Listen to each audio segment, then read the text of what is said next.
vida.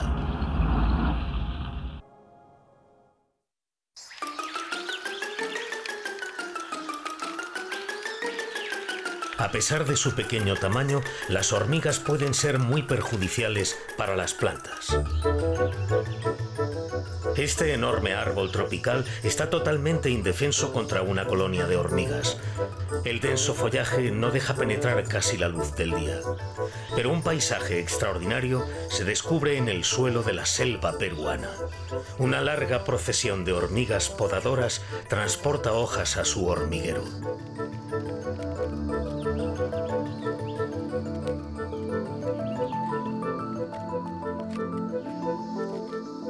Las hormigas obreras más grandes utilizan sus poderosas mandíbulas para cortar un fragmento de hoja con una precisión rigurosa.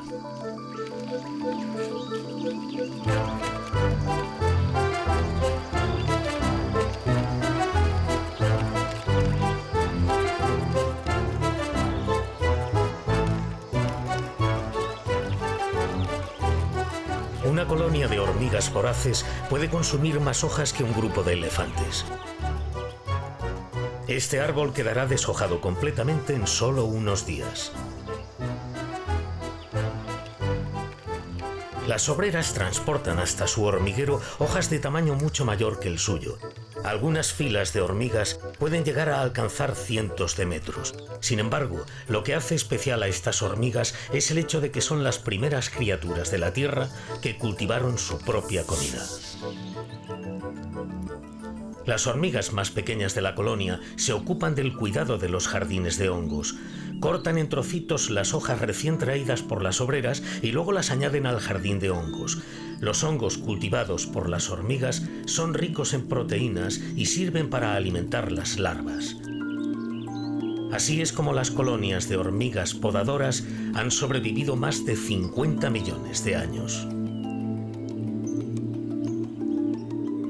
Cada año, una quinta parte de las hojas más tiernas de los árboles de la selva es devorada por las hormigas podadoras. ¿Pero así es como siempre acaba la historia para los árboles? Las plantas y los árboles emplean tácticas inteligentes y a veces crueles para repeler a sus enemigos. Las plantas, los gobernantes silenciosos de la tierra.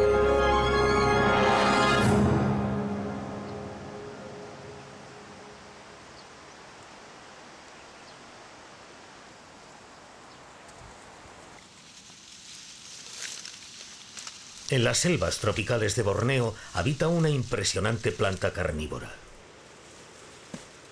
Es una planta en forma de jarra llamada Nepenthes.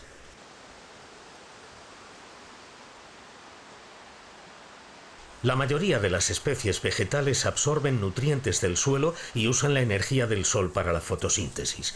Sin embargo, cuando el suelo carece de los minerales necesarios para mantener la vida vegetal, algunas plantas ingenian nuevas maneras de obtener energía. Como esta planta jarra que se alimenta de insectos.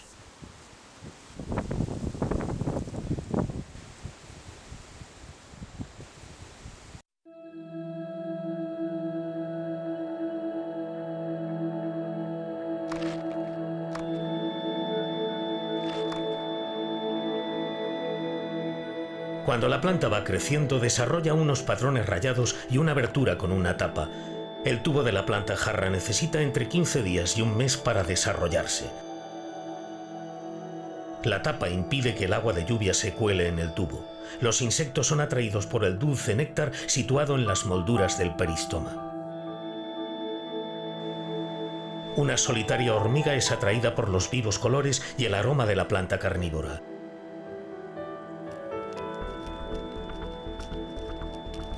El néctar y los nutrientes situados en la boca de la planta seducen a la hormiga, que le conducirán a la trampa mortal que hay más abajo.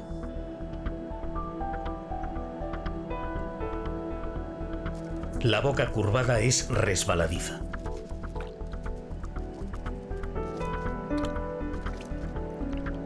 Cuando un insecto cae en el tubo, es imposible escapar de él, ya que las paredes resbalan también.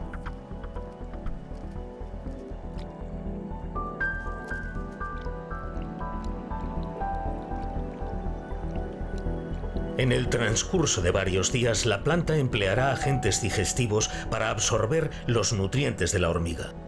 Solo quedará el exoesqueleto de esta.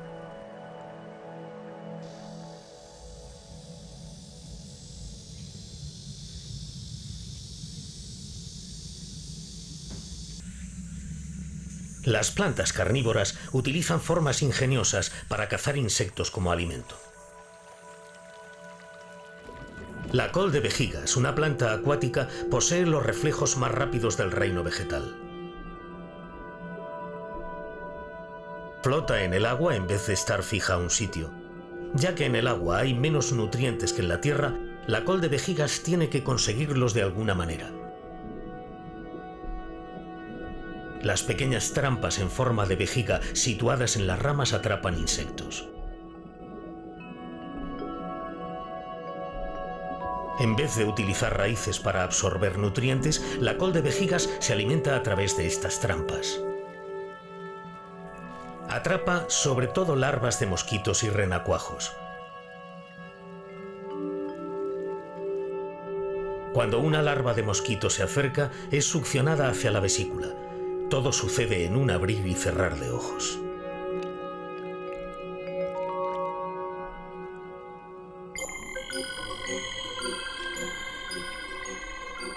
Si se analizan más detenidamente las imágenes, la trampa dispone de unos pelos que se disparan con el más mínimo roce. Cuando un insecto toca uno de estos pelos, la trampa lo succiona y luego se cierra. Una vez dentro de ella, el insecto muere asfixiado. Una cámara de alta velocidad muestra la sorprendente reacción de la planta. La larva se aproxima. La trampa absorbe el agua y con ella a la presa. A continuación, la trampilla se cierra rápidamente. ¿Cuándo desarrollaron las plantas estrategias tan ingeniosas?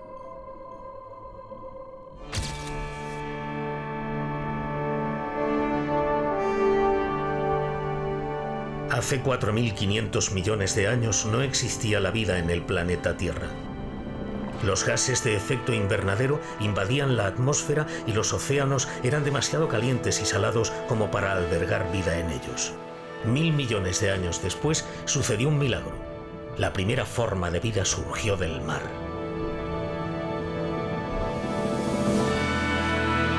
Costa oeste de Australia. Estos estromatolitos, formados a partir de microorganismos, se crearon hace 3.500 millones de años. Estos microorganismos produjeron oxígeno durante fotosíntesis continuadas. Los minúsculos microorganismos evolucionaron en musgo que dio lugar a las plantas.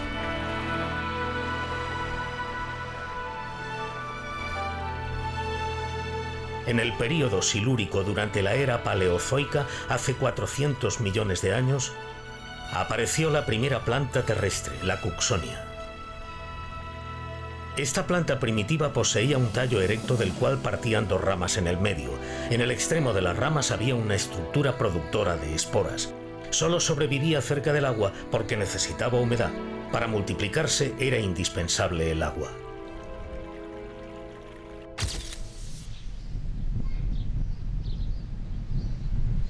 ¿Cómo eran los primeros ancestros de las plantas terrestres? En la costa meridional de la isla de Jeju. El helecho escoba es probablemente la primera planta vascular de la Tierra. Este helecho carece de raíces y hojas. Las ramas en forma de Y indican que se trata de una planta primitiva.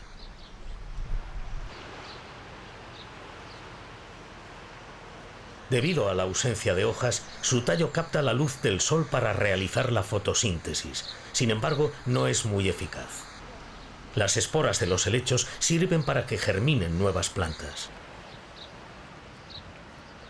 El viento esparce las esporas maduras situadas en el interior del esporoscito. Una vez en el suelo húmedo, enraizarán y crecerán. Las primeras plantas terrestres tenían desventajas inherentes que fueron superadas gracias a técnicas ingeniosas de supervivencia.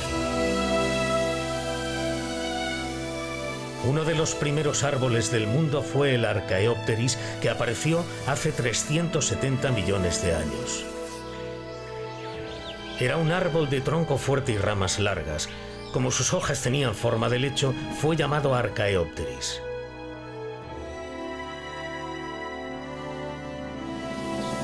El Archaeopteris podía alcanzar una altura de 8 metros y tenía un cierto parecido a las coníferas modernas. Este árbol primitivo formó los primeros bosques al convertirse en la especie dominante de la vegetación terrestre.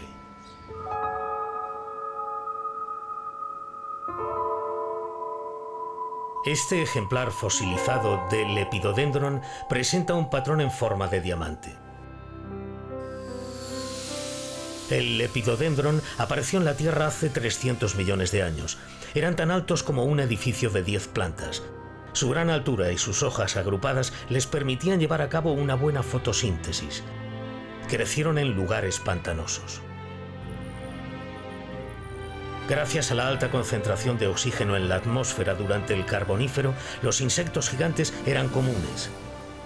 La meganeura, el insecto volador más grande jamás conocido, tenía una envergadura de alas de más de 70 centímetros. A medida que las plantas se hacían más numerosas, el ecosistema terrestre rebosaba de vida.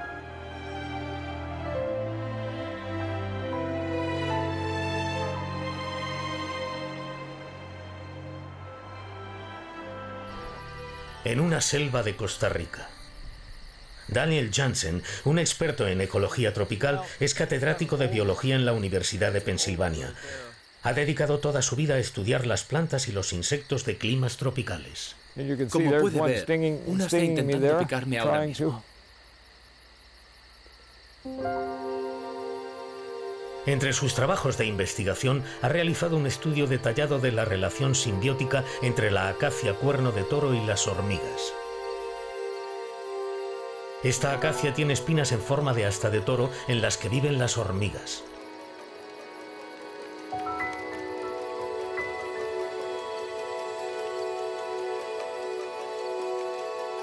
Las hormigas se alimentan del néctar producido en las ramas de la acacia.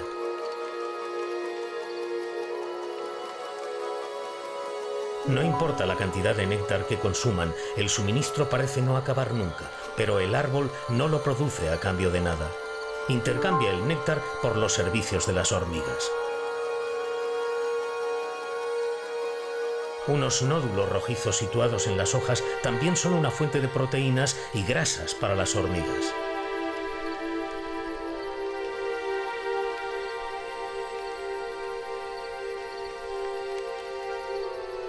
Con tanta abundancia de comida, las hormigas pseudomyrmex no necesitan cazar otros insectos para alimentarse.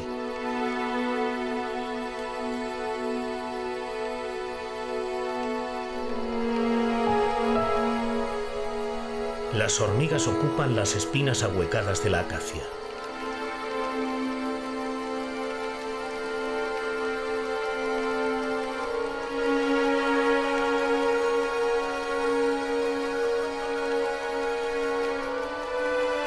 Las grandes espinas son un hogar seguro en el que las hormigas pueden depositar sus huevos.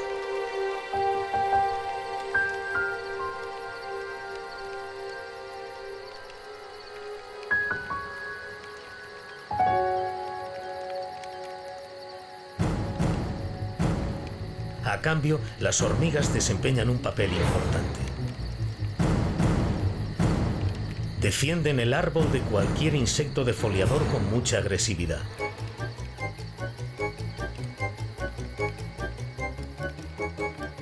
Esta mariquita es atacada por las enfadadas hormigas.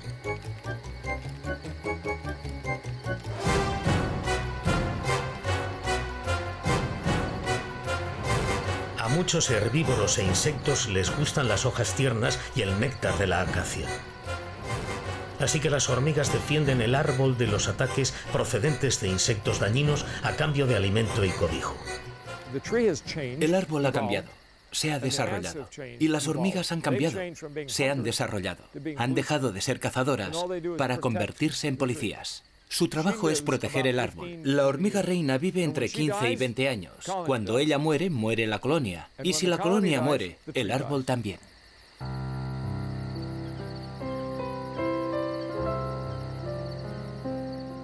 Sin las hormigas, la acacia no podría sobrevivir. Así que ha evolucionado para dar protección a las hormigas y asegurarse su supervivencia.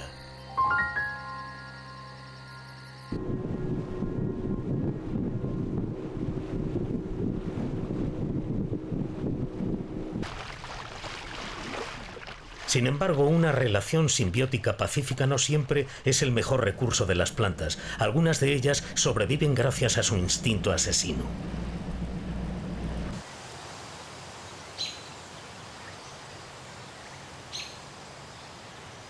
En la espesa selva, las plantas tienen que competir por la luz del sol creciendo lo más alto posible, puesto que es poca la luz que pasa a través de sus copas.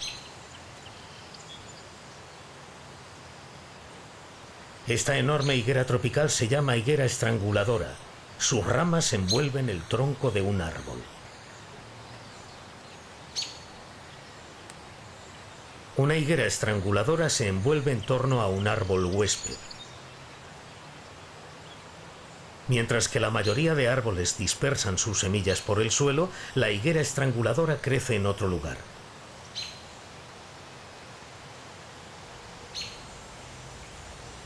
Una semilla de higuera estranguladora crece cuando es depositada sobre un árbol. La higuera envuelve poco a poco el árbol y le roba los nutrientes. Mientras tanto, sus raíces se extienden hacia el suelo y asfixia el árbol hasta la muerte.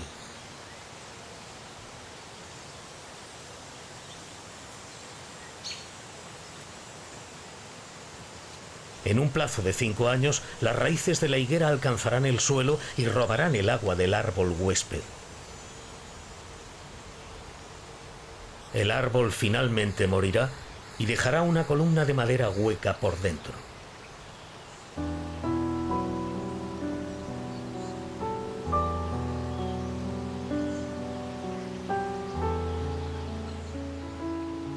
Después de acabar con el huésped, la higuera crecerá hacia lo alto buscando la luz del sol.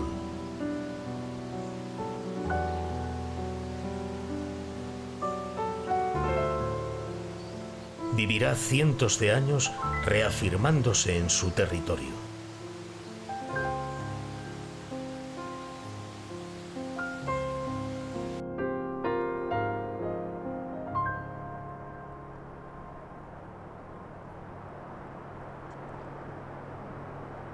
Muchos insectos y pájaros se alimentan de los frutos y las semillas de los árboles. El piquituerto común no es una excepción.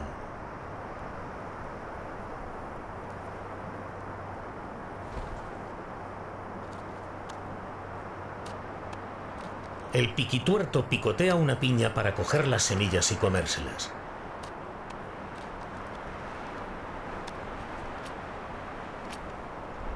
Es una escena bastante común en la naturaleza, pero reviste gran importancia en la historia de la vida vegetal, la aparición de las semillas.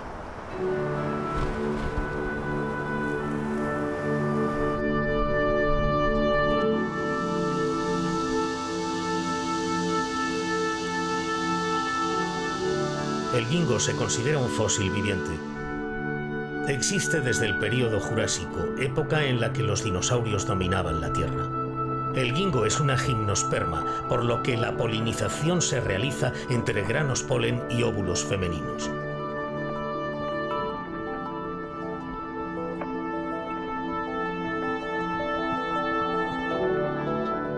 La polinización es el proceso por el cual las plantas se reproducen y tienen semillas.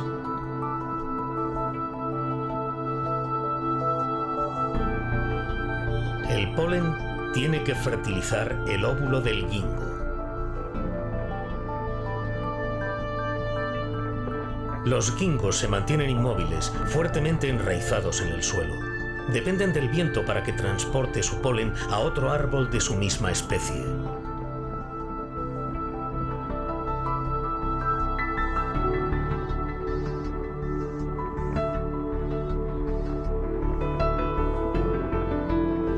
Transportado por el viento, el polen de guingo fertiliza un óvulo.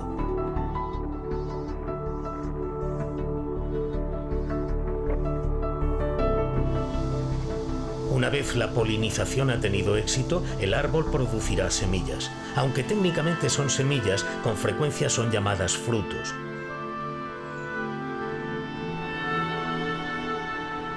Los gingos se propagaron por todas partes gracias a las semillas, que permitieron que la especie se diseminara. Después de comer sus frutos, animales como los dinosaurios o pequeños mamíferos esparcieron las semillas en sus excrementos. Todos los gingos, a excepción de una especie, desaparecieron de repente durante la era cenozoica hace 75 millones de años.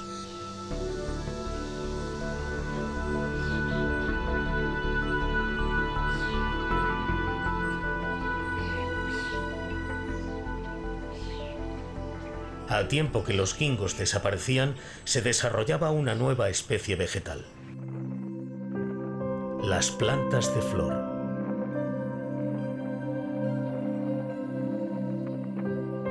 Las magnolias desarrollaron antes los pétalos que las propias hojas y conservan las características de las plantas de flor primitivas.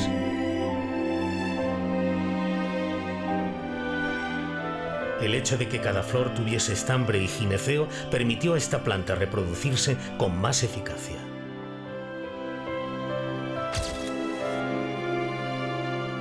El Archaefructus es la primera planta de flor conocida.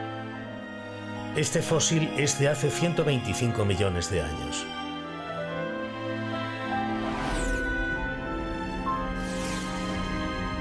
Es bastante diferente de las plantas modernas. Debido a la ausencia de sépalos y pétalos, el Archaefructus ha sido considerado miembro de las angiospermas.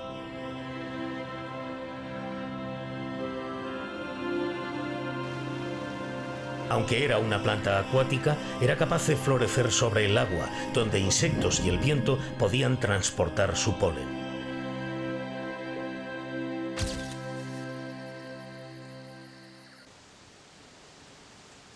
Los colores espectaculares y los aromas cautivadores son los mecanismos que tienen las flores para asegurarse su supervivencia.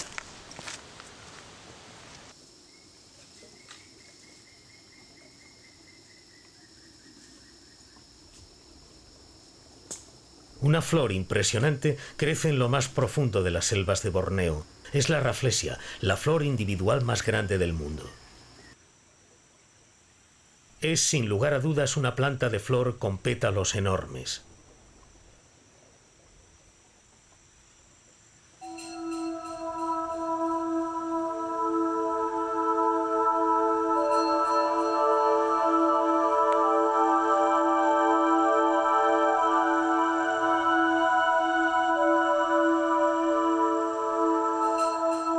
Esta flor alcanza 1 metro de diámetro y llega a pesar hasta 10 kilos.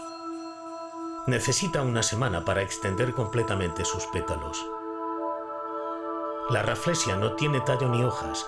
Es una planta parásita que absorbe los nutrientes de las enredaderas.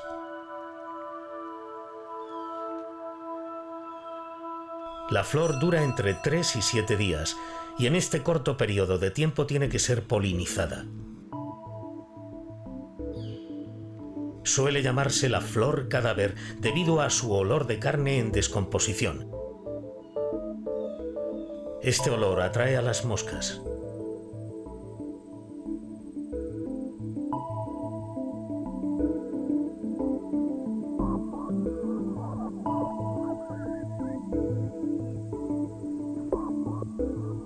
Las moscas polinizan las flores al moverse de una Rafflesia a otra.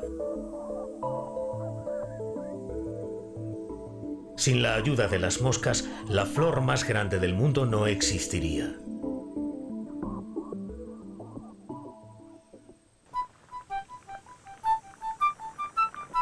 Las plantas no se pueden mover a causa de sus raíces. No obstante, pueden esparcir sus semillas a una distancia considerable, lo cual es posible gracias a sus flores. Las plantas en flor atraen los insectos con sus colores brillantes y su miel. Esta abeja se irá con algo más que miel. Transportará polen a otras flores.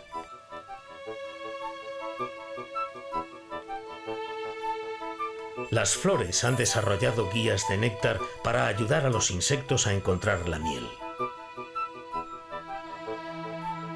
Los insectos son capaces de detectar la luz ultravioleta invisible al ojo humano. Un patrón visual escondido aparece en la flor después de aplicar un filtro para la luz ultravioleta. Sus pétalos reflejan la luz ultravioleta, lo que los hace más brillantes, mientras que el centro de la flor absorbe la luz proporcionándole un color más oscuro. Comprobaremos más de cerca este lirio. Un patrón de líneas alargadas conducen al centro de la flor. También se observan patrones similares en esta flor. Las líneas indican a los insectos dónde está situada la miel.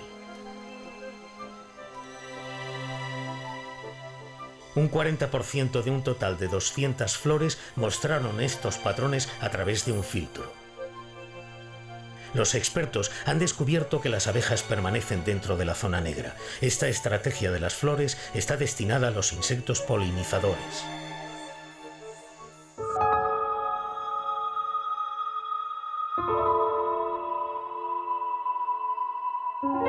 Las flores también se camuflan para atraer a los insectos, como esta Hydrangea serrata. Las cabezuelas más grandes son estériles, pero tienen una apariencia atractiva.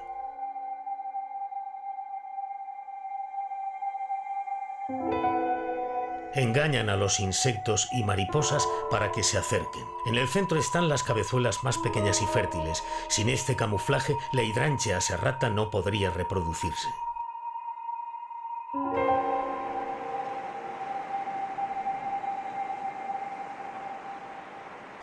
El frío penetrante del invierno ha llegado. Aunque no hay rastro de ninguna flor, las plantas no están muertas. Están invernando.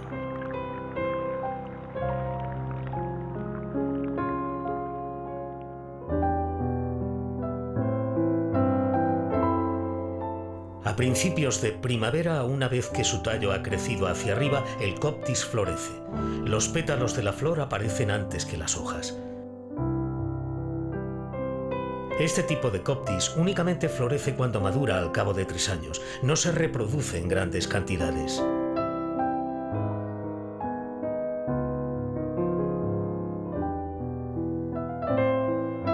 Posee una flor muy grande en comparación con su diminuto tallo.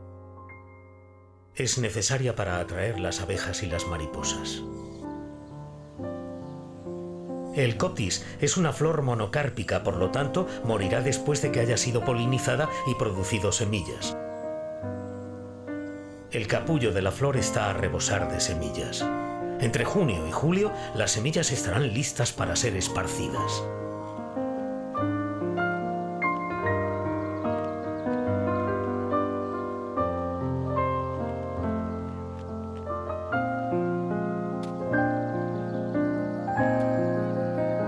El Coptis depende de las hormigas para que dispersen sus semillas. La sustancia blanca dispuesta en el exterior de la semilla de Coptis se llama eleosoma. Su dulce fragancia atrae las hormigas y es rico en lípidos y proteínas.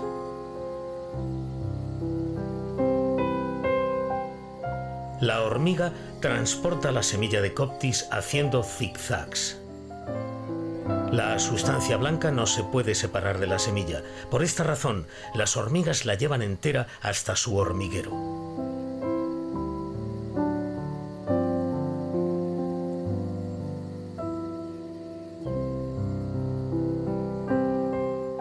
Una vez que las hormigas se han comido el eolosoma, se deshacen de la semilla que crecerá en su nuevo entorno.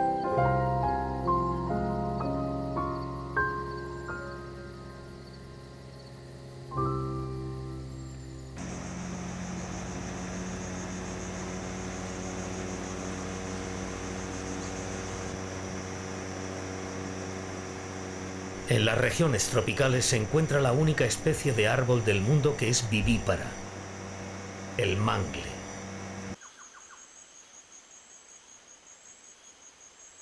Las semillas del mangle cuelgan de las ramas del árbol.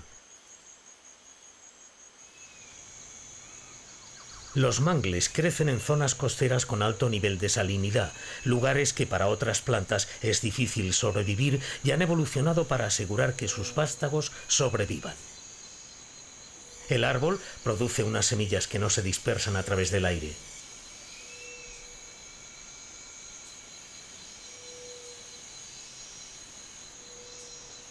Las semillas de mangle germinan durante bastante tiempo pegadas a la planta madre.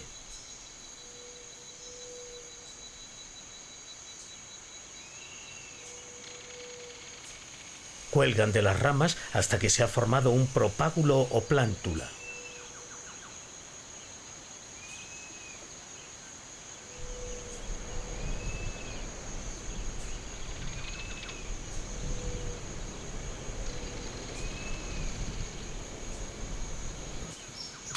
Caen al suelo de pie y entierran sus raíces en el lodo para evitar que la corriente las arrastre.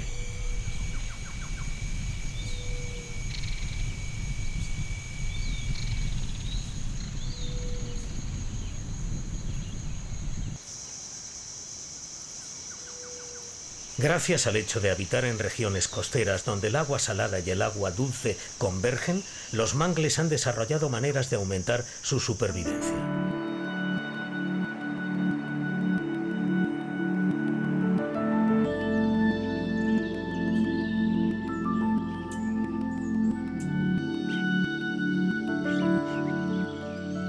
En las selvas tropicales, algunas flores dependen más de los pájaros que de los insectos para ser polinizadas. Las aves también son un agente polinizador. El colibrí es una ave muy trabajadora. Solo habitan en América y han coevolucionado con algunas plantas de flor. Con un tamaño como el pulgar de una persona adulta, los colibríes son capaces de mover las alas más de 80 veces por segundo. Se mantienen suspendidos en el aire para libar néctar. Deben alimentarse de esta manera porque no tienen dónde posarse.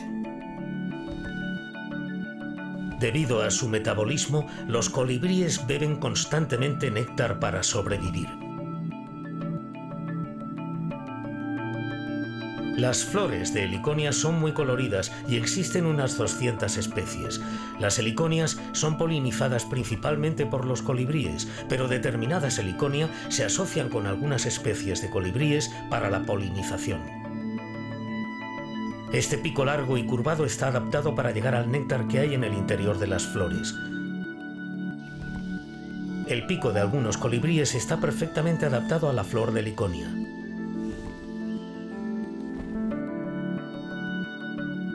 Sin la labor de los colibríes, algunas heliconia no podrían producir semillas.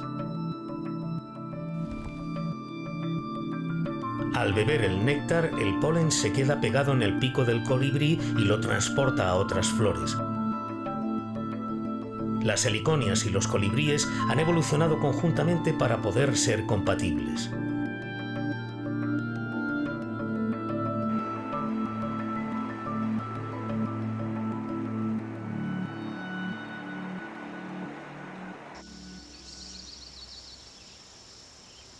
Las plantas se adaptan a su entorno de manera inteligente.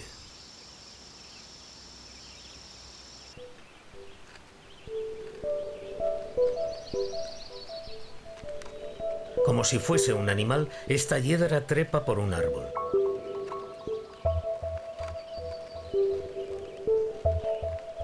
Sus raíces aéreas parecen manos humanas.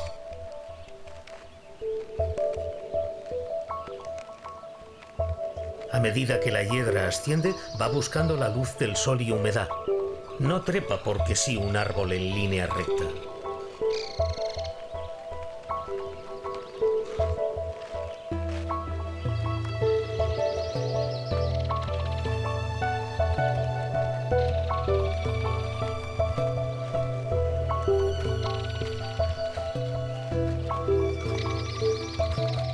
La hiedra dispone de una estructura única que la hace perfecta para trepar por los árboles. El secreto reside en sus raíces aéreas. Estas raíces miden unos 3 milímetros de largo y disponen de una especie de ventosa que utilizan para fijarse a la corteza del árbol. También secretan una especie pegajosa tan adherente como el hormigón. Así pues, el tronco de una hiedra puede soportar 2 millones de veces su peso si está adherida a cualquier pared. Gracias a esta estrategia, la hiedra se puede mover a donde quiera y crecer según la altura del árbol o de la pared que la aguanta.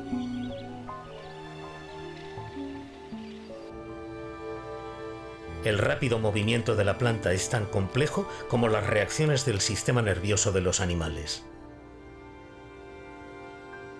Las hojas en forma de almeja del atrapamoscas disponen de una serie de pelos sensibles. Si un insecto toca uno de estos pelos, la hoja se cierra en menos de un segundo.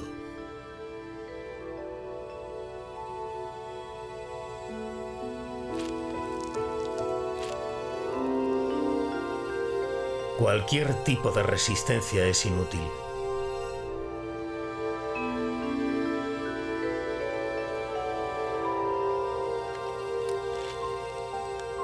Una vez que ha atrapado un insecto, el atrapamoscas no lo dejará ir aunque éste intente liberarse.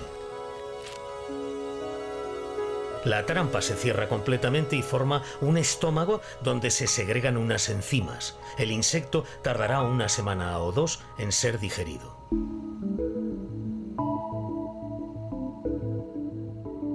Solo hay una manera de escapar de la trampa del atrapamoscas. Las hojas se cierran únicamente en el caso de que se toque un segundo pelo en un intervalo de 30 segundos después del primer contacto. Si no atrapa ninguna presa, la planta abrirá las hojas al cabo de unas horas. Las trampas que se han utilizado 3 o 4 veces para cazar y digerir un insecto se marchitan.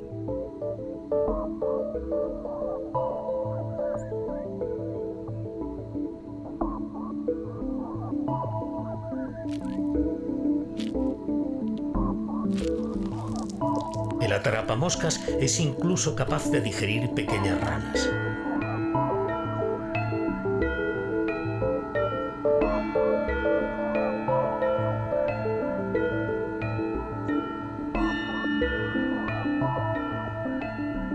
Es una manera cruel de matar las presas, pero es vital para su supervivencia.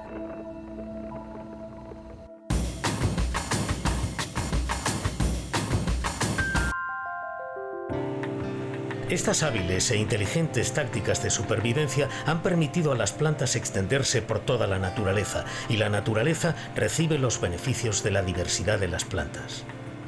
En el Instituto Smithsonian de Investigaciones Tropicales, el Dr. Edward Allen Hire lleva a cabo una investigación sobre las higueras.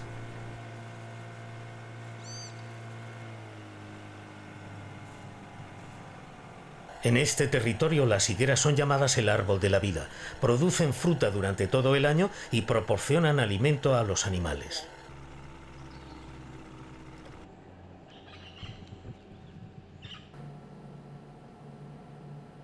Las higueras han desarrollado una relación de dependencia con las avispas, aunque solo una especie determinada de avispas puede fertilizar una clase concreta de higueras.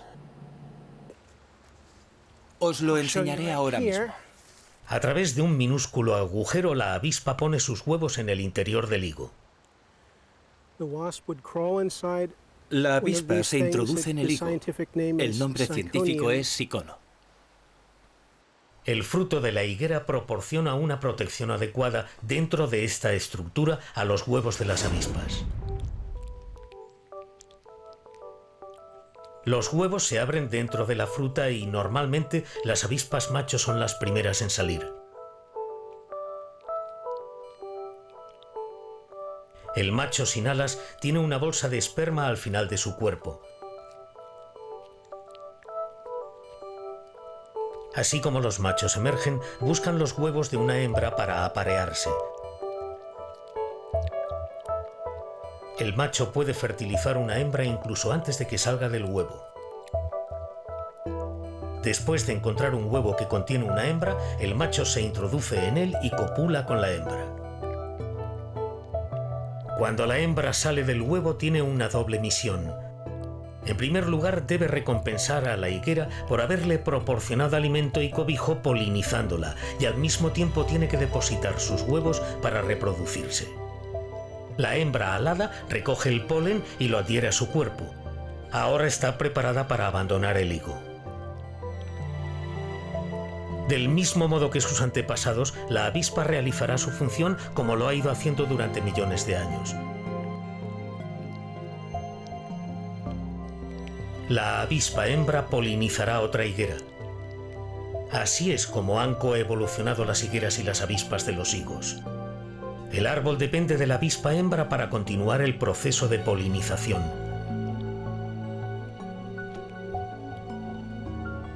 Una vez que la hembra ha depositado sus huevos, muere y el higo consume su cuerpo. Estas dos especies han evolucionado perfectamente juntas durante un largo periodo de tiempo. Así es el proceso de la coevolución, en el sentido que durante por lo menos 80 millones de años, las higueras se han servido de las avispas para polinizarlas, y las avispas se han servido de las higueras para reproducirse. Las características de uno y otro se han sincronizado perfectamente y han permitido que cada uno de ellos se aproveche de su entorno. El higo es posible gracias a la colaboración entre la higuera y la avispa. A través de sacrificios y dedicación, los árboles han proporcionado alimento a las criaturas y han sostenido los bosques a lo largo de la historia.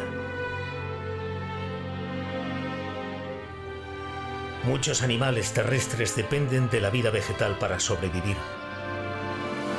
Las plantas se han desarrollado y han superado los retos que le ha planteado cualquier hábitat, incluso los más complicados. Son la base de la mayor parte de la vida en la Tierra. Si las plantas no hubiesen pasado del agua a la tierra, actualmente no tendríamos ningún ecosistema terrestre. Las plantas son absolutamente fundamentales. Son la base energética sobre la cual nuestros ecosistemas terrestres están construidos. Sin las plantas, no habrían existido los insectos. Sin las plantas, no habrían existido los vertebrados terrestres. Sin los vertebrados terrestres, no habríamos existido. ¿Seguís creyendo que somos los humanos los que utilizamos a las plantas?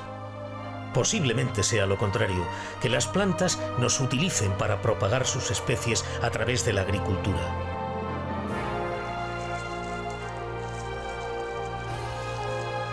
La vida en la Tierra florece gracias a relaciones complementarias como estas. Es el ciclo eterno de la vida. De este modo, los animales y los humanos posiblemente seamos el reparto de una película creada por las plantas.